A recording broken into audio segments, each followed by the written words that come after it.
Today I want to talk about the art of the deal, because Donald Trump has been busy making deals. Not his promised trade deals. Those are heavy on promises, but very light on actual deals. Not any deals in Congress to lower costs for the American people that could make it easier to afford a home or to buy groceries. In fact, with fewer cargo ships arriving at our ports and our closest allies and neighbors boycotting American goods, the President has done nothing but make your life more difficult. Medicaid is under attack. Social Security offices are closing by the dozens. Food assistance, rental assistance, energy assistance, all on the chopping block. There is no end to the destruction. The first 114 days of this administration have been one bad deal after another for American families. But if your last name is Trump, these 114 days have been just about the greatest deal of all time. New airplanes from your friends in the Gulf, new hotel deals, new golf courses, new meme coins, new towers, new income is flowing in to the Trump family. You name it. Donald Trump and his family are cashing in. So today, I want to highlight just a few of those deals for the Trump family, how he's lining his own pockets and fleecing the rest of us in the process, how his family is getting even richer while the rest of us are treated like suckers. Today, I want to talk about the 10 best deals for Donald Trump and the worst deals for the American people. How the graft is on full display and how you, the American people, are being left holding the bag. You don't have to look far from the White House to find some of the most flagrant examples. So entering in at number 10 of the top 10 deals for Donald Trump and the worst deals for the American people, we only need to look at the South Lawn. We all saw this happen on the White House grounds. Donald Trump and Elon Musk turning the place into a Tesla showroom. But what you might have missed is what happened before and after this photo was taken.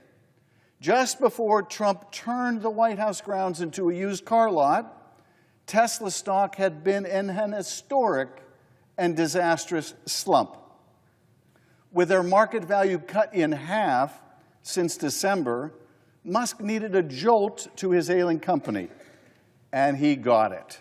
When the president was asked whether his symbolic purchase of a Tesla at the White House might help the company's stock, Trump said, "I hope it does." But that wasn't all, because the best part of the deal for Donald Trump took place after the Teslas had been driven away and the cameras had been packed up. Because not long after the special live stream on X or Twitter had ended, something even more important happened. With Tesla shares on the rebound, Elon Musk promised to pump $100 million into Donald Trump's political operation. That's right, Donald Trump received one of the largest political contributions in American history, all for the price of one measly Tesla Model S and the use of the White House as a sales room.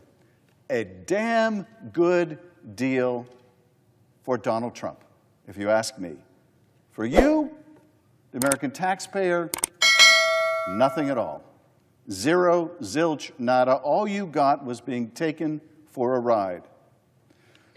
For number 9 of the best deals for Donald Trump, we have to zoom down to Mar-a-Lago, where you can generally find the president golfing on your dime and lining his pockets in the process. We saw this during the first Trump administration, but at that time, he was still finishing the front 9. During his first term, Donald Trump made an astounding 473 trips to his own golf courses while in office. But this term, he seems determined to go for the club record. In just his first 100 days, Donald Trump spent over of those days while in office, a quarter of those days while in office, golfing.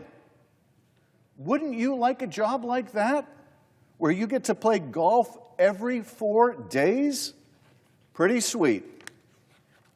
Through market collapses, Donald Trump was out on the golf course. Through national crises, Donald Trump was out on the golf course, enjoying the golden age in his golden golf cart, playing the back nine, while you struggled to pay your rent or your mortgage, which is bad in and of itself, that the President of the United States is spending so much time, when there's so many challenges facing American families, out on the golf course. But that's not even the worst of it. Because guess who is paying for all that golf? You are. You are, the American people, the taxpayer. That's right, all those drives and those chip shots, all those slices and those hooks, all the missed putts, you're paying for every hole. This term, reports suggest he's spent well over $30 million in taxpayer funds on these golfing trips. That's your tax dollars at work, ladies and gentlemen. And it's not just the use of these taxpayer funds that's a travesty. It's that these taxpayer dollars go to benefit him directly. His golf courses, his hotels charge the U.S. government to pay for the Secret Service agents and other White House staff to play golf with him or to accompany him on his rounds, to rent golf carts, to have meals. In other words, your tax dollars are going to the Trump hotel and golf course organizations directly. And if you're interested and wealthy enough, Mar-a-Lago memberships will cost you a cool $1 million or more, where you can hobnob with the president and his family and see if you too can get any special deals from the federal government. But don't spend all your money at the Trump golf courses, because there is a movie that you're going to want to save some money to rent, because, well, someone has got to watch it. Coming in at number 8 of the top 10 deals for the Trump family is Melania's new documentary. On January 6th of this year, Amazon announced a new documentary coming soon. An unprecedented, quote, unprecedented behind-the-scenes look at First Lady Melania Trump, unquote. And get this, Amazon will be paying out $40 million to the Trump family to license the documentary. Okay, so let me just say that again. Amazon is giving $40 million in cash to his family, the Trump family, to license this documentary. Direct cash into the pockets of the Trump family. But apparently, they're still looking for more. Melania's agent has been trying to sell sponsorships for the film, starting at $10 million to prominent CEOs and billionaires who were at the inauguration. In return for your sponsorship of this Melania documentary, buyers would get thanked at the end of the credits and be invited to the premiere. Reportedly, Trump interests are also pitching Hollywood for a show about Don Jr.'s time outdoors, a hunting show. Seriously, and who wouldn't want to see it? Might be a little bit like watching Dick Cheney go hunting again.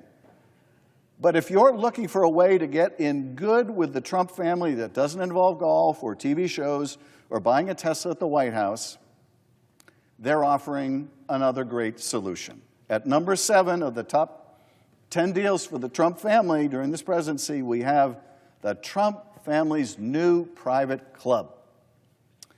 As part of their crusade to refill the swamp, the Trump family is opening a private club right here in Washington, D.C. It will be called the Executive Branch. I wish I was kidding. Much like the Trump Hotel in the first administration, it will serve as a gathering place for Trump world and a way to directly pay homage to the president in the form of champagne and caviar and checks to his business endeavors and those of his kids. For a cool $500,000 membership fee, you too can schmooze with people wheeling and dealing within the administration. There is perhaps no more appropriate image of the Trump presidency than this.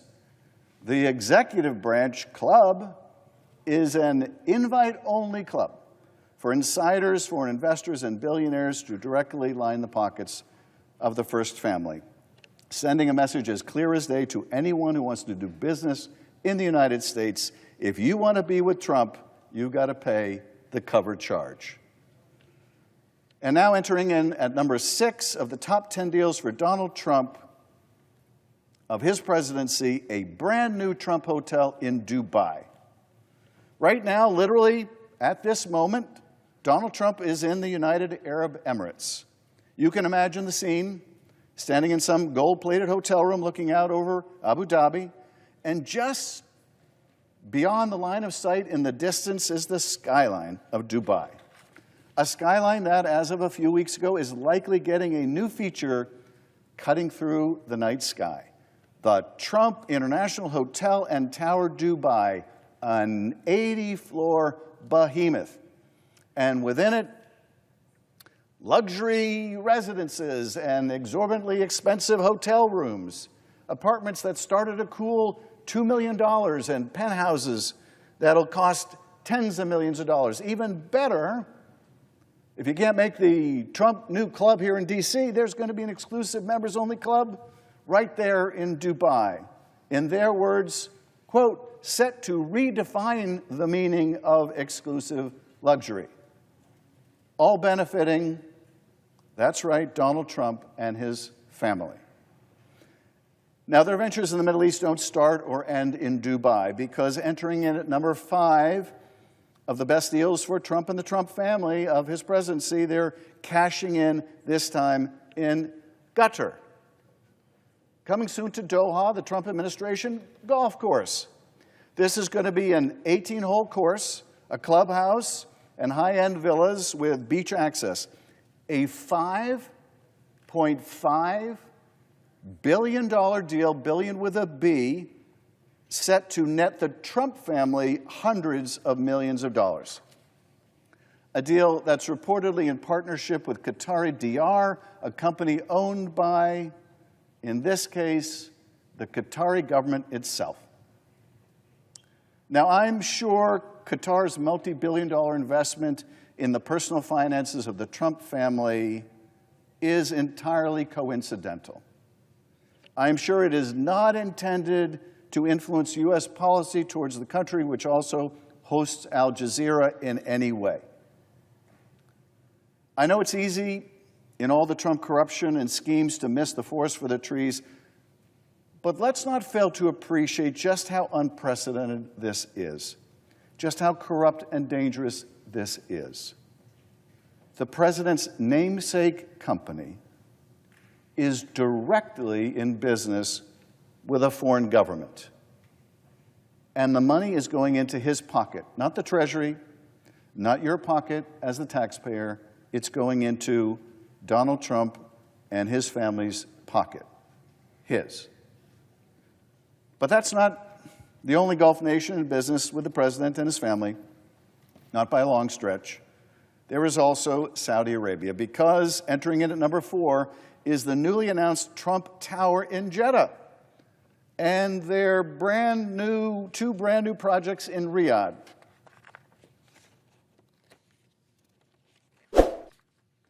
These will net the Trump family millions as well. And this isn't the first time the Trump family has cashed in with the Saudis.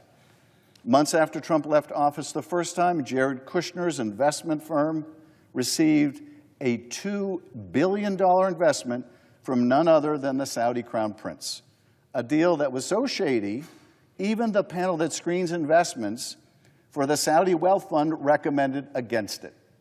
Imagine that. But they were overruled by higher-ups in the Saudi royal family, and the money went straight into the Trump family's enterprise, $2 billion. But it's not just Donald Trump and his family that are cashing in at your expense. The world's richest man is using his role, too, as a special government employee to cash in as well, because even when you're the world's richest man, as Elon Musk is, enough is never enough. Entering at number 3 are Elon Musk's shady Starlink deals. Elon Musk when he's not tweeting or firing essential government workers, is turning his company Starlink into a global superpower. How? By using the sway of his position and his proximity to Trump to negotiate a whole raft of deals with foreign nations to purchase his Starlink satellite systems. Just look at what happened with the nation of Lesotho, located in South Africa. Donald Trump slapped crippling tariffs on the country. In the hopes of a trade deal, they came to the table, and that meant coming to Elon Musk's table. To understand this best, I want to read verbatim from a leaked internal State Department memo. Quote, as the government of Lesotho negotiates a trade deal with the United States, it hopes that licensing Starlink demonstrates goodwill and the intent to welcome U.S. business. As the government of Lesotho negotiates a trade deal with the U.S., it hopes that licensing Starlink demonstrates goodwill and intent to welcome U.S. businesses. This is from the State Department's own cable in black and white. It's just pay to play to get out from under the tariffs that Trump imposed on Lesotho. That country is going to buy Elon Musk's satellite system. Wow. Pay off Trump's machine, and maybe you'll get a trade deal. And of course, it isn't just the poor country of Lesotho. In February, Elon Musk met with Indian Prime Minister Narendra Modi in Blair House, a government building just steps from the White House. Their meeting was private, but the results were very public. Shortly after the meeting, India announced 2 Starlink distribution deals. Millions into Musk's pockets negotiated steps away from the White House. Since then, since the imposition of these tariffs, since the need of other countries to come in and to negotiate tariffs away with the Trump administration, Elon Musk has reached deals with Somalia, the Democratic Republic of the Congo, Bangladesh, Pakistan, and Vietnam. And that's just what we know about so far.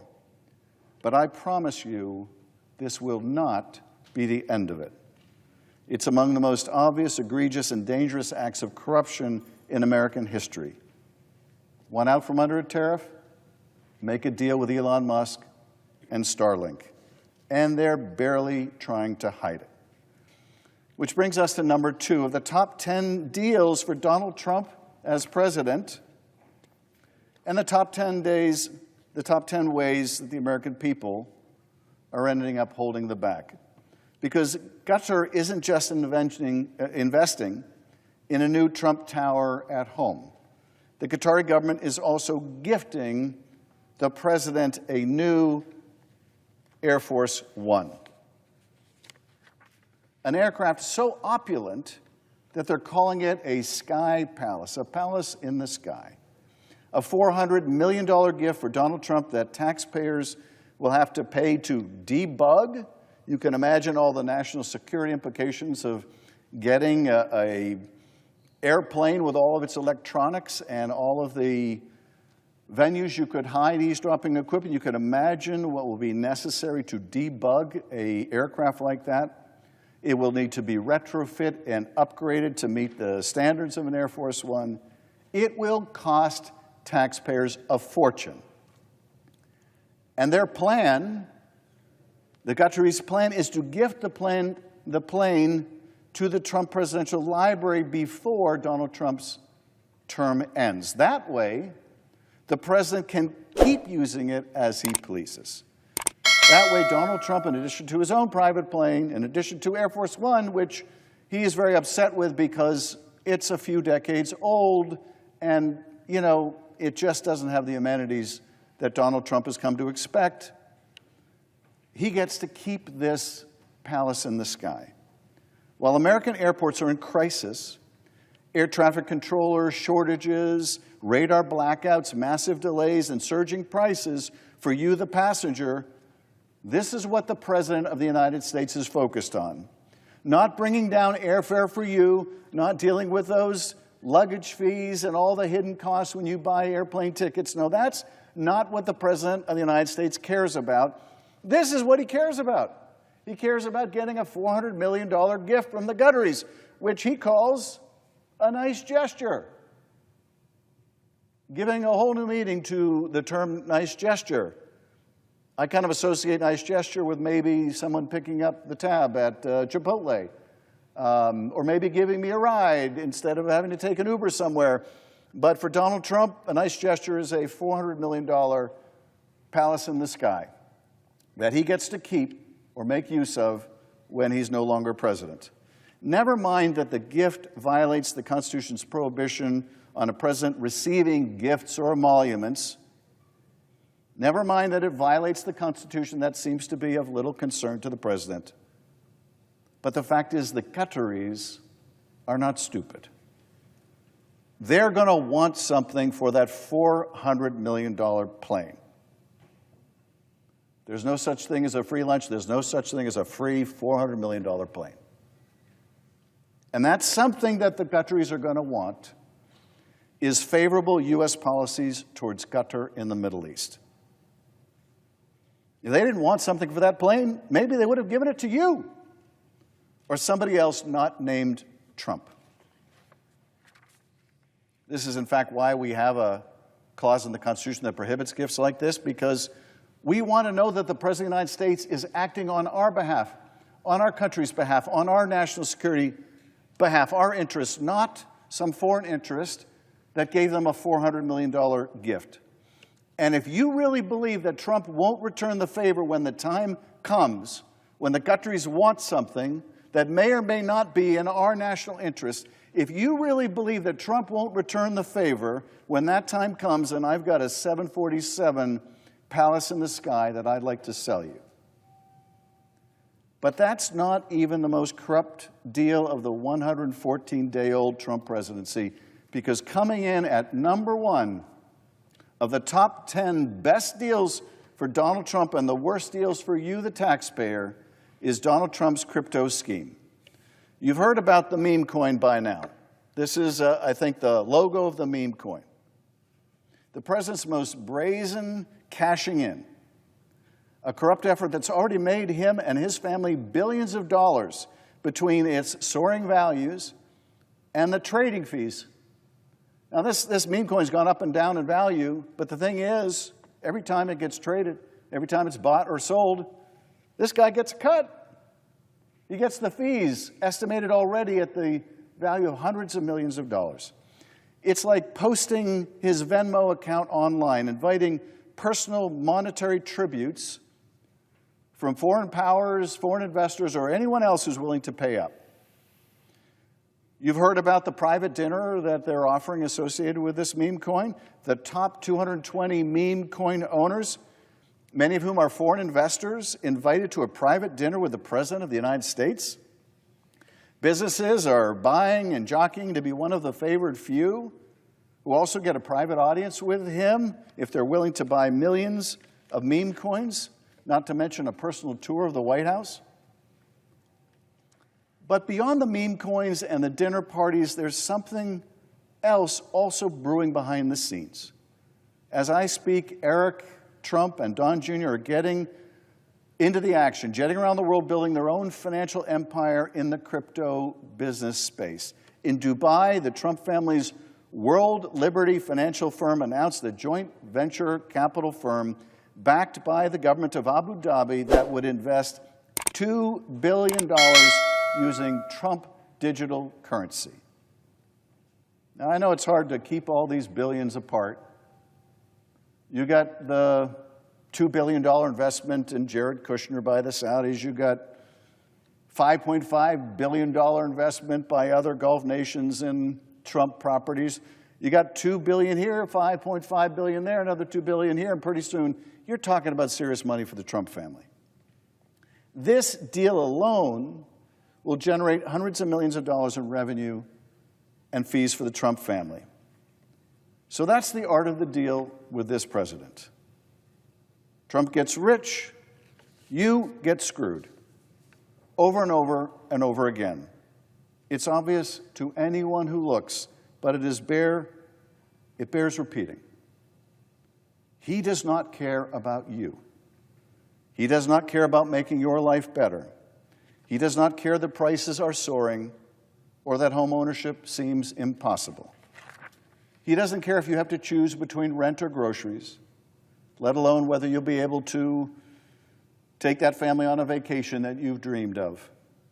He doesn't care if the health care you rely on gets cut or your local Social Security office closes down. He doesn't care. If it helps pay for his billionaire tax cuts, it's all the same to him. He does not care. Trump cares about one thing and one thing only. The same thing he cared about when he wrote this book. And the same thing he's focused on every day of this presidency. Deals to make himself richer, to make his family richer, to make his billionaire friends richer. And my colleagues, he is succeeding. He is succeeding beyond his wildest imagination. He will likely make more money in the next 4 years than he did in his entire life up to that point. In fact, he probably already has. With new gold-plated skyscrapers around the world and a suite of new golf courses to match, a fancy new plane, a speedy new Tesla with the richest man in the world in the passenger seat, a crypto empire and projects around the world that will keep the gravy train going for generations. And no matter what wreckage he leaves behind here, he knows that he can head off to one of those gold-plated skyscrapers, look down on the rest of us, and chuckle at his good fortune. The art of the deal, indeed. For Donald Trump, not for you. I yield back.